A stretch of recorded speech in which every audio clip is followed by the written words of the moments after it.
Let's make the authentic chicken chettinad. We'll use half a kg of chicken for this. I've used chicken with bones. We'll marinate the chicken with a teaspoon salt, half teaspoon turmeric powder, and a tablespoon of vinegar. Mix all of these ingredients well with the chicken, and once done, keep it aside. Let's dry roast some spices now. Add a tablespoon of cumin seeds, peppercorns, 1.5 tablespoons of coriander seeds, a tablespoon of fennel seeds, poppy seeds, 4 red chillis, 6 curry leaves and 1 bay leaf.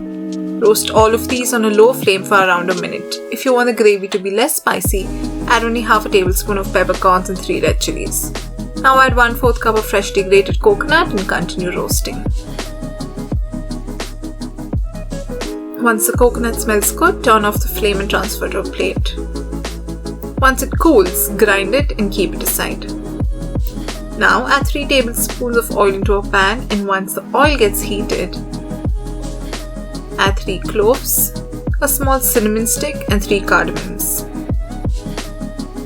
Fry this for a while. Then add a sprig of curry leaves. Continue frying.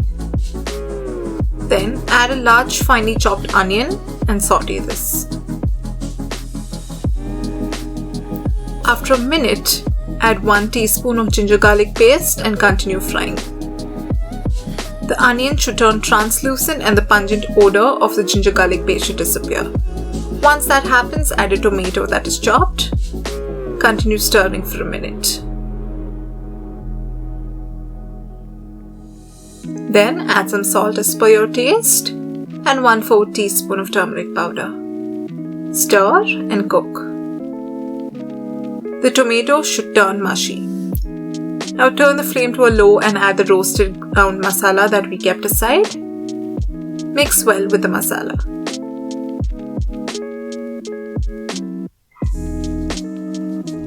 Now let's add the marinated chicken pieces. Gently mix the chicken with the masala. Then turn the flame to a high and fry the chicken for 5 minutes. After that, we'll add half a liter of water into the pan.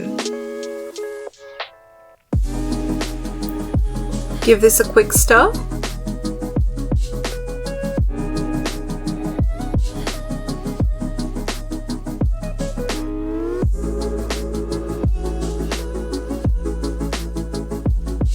Let it start boiling.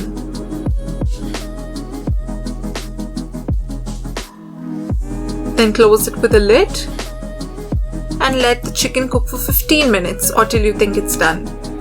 Make sure to remove the lid and stir once in between.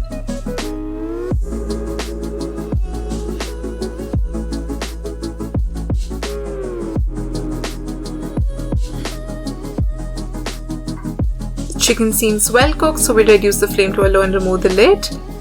Now it's time to garnish our gravy with some chopped coriander leaves.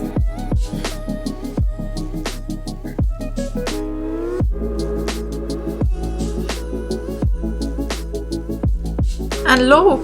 This tasty spicy chicken chettinad gravy is now ready to be served. Serve hot and enjoy!